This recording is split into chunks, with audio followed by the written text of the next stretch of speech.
Sean B.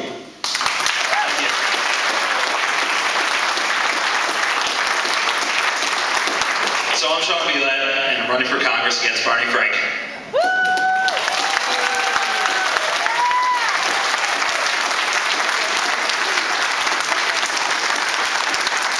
I get a kick out of that every single time. So do we. So this year's about a lot of things. And as I go around the district, I have a lot of conversations with a lot of people, but essentially it comes down to one thing. We're at a crossroads. And we have two options right now. We can continue to head in the direction we're going, or we can go a different way. And I know that sounds generic, I'll get to the specifics of that in a moment.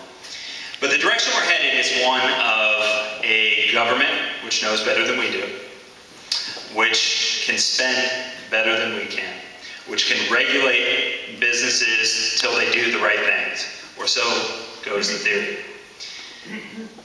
As we think about what's wrong in Washington today, it's a number of things. It's the high unemployment and the slow economic growth, it's the spiraling deficit, and it's foreign policy.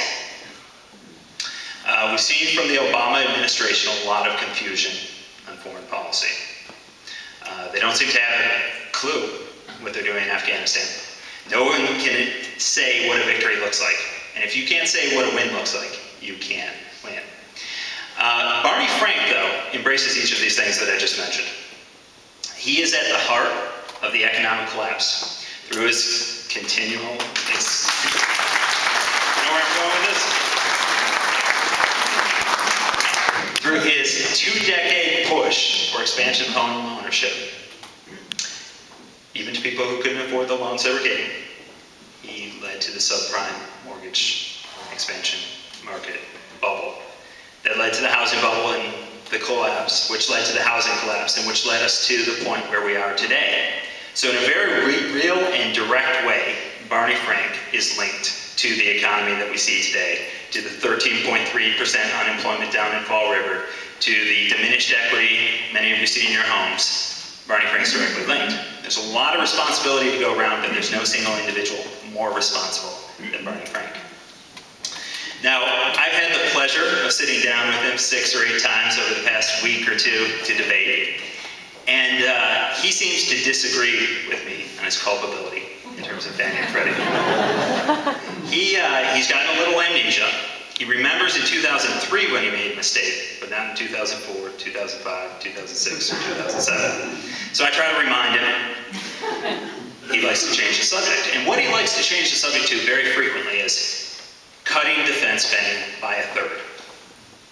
Taking 1/3, one out of every $3 that we spend right now on our national security out of the budget so that we don't have to make cuts elsewhere.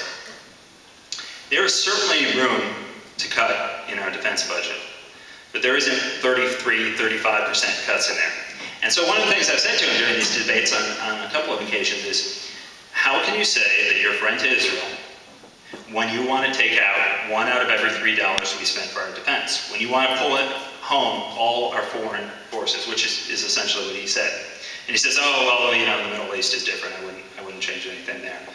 Well, what about the support coming from Europe? Well, that's different.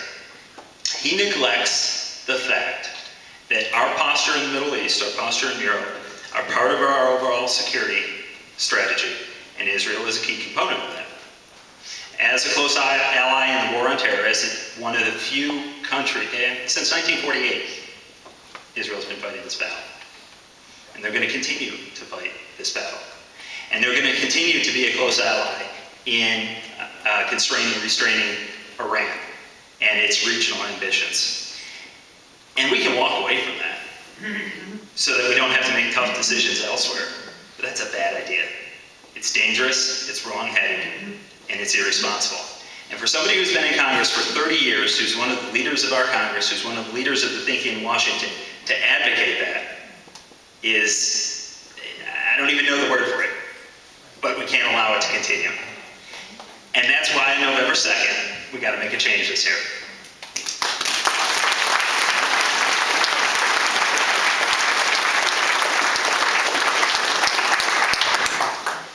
It's again, this difference in vision of government, and I'll I'll just go back to the vision and then give the mic to the next person. But it's this difference in vision. On the one hand, we have a set of ideas that says government should continue to expand because we can make things equal for everybody. And that true opportunity is everybody sort of having the same stuff. But there's this alternate vision, which is one of personal opportunity, personal freedom, personal accountability, a strong national defense, a vision that we can all succeed through our own efforts, and that we should be rewarded for those efforts. And that's the vision for America that I want to see. That's the vision for America that I think a lot of Americans want to see. And that's the vision that begins on November 3rd. So I thank you for listening tonight. Thank you for coming. Please remember to vote on November 2nd.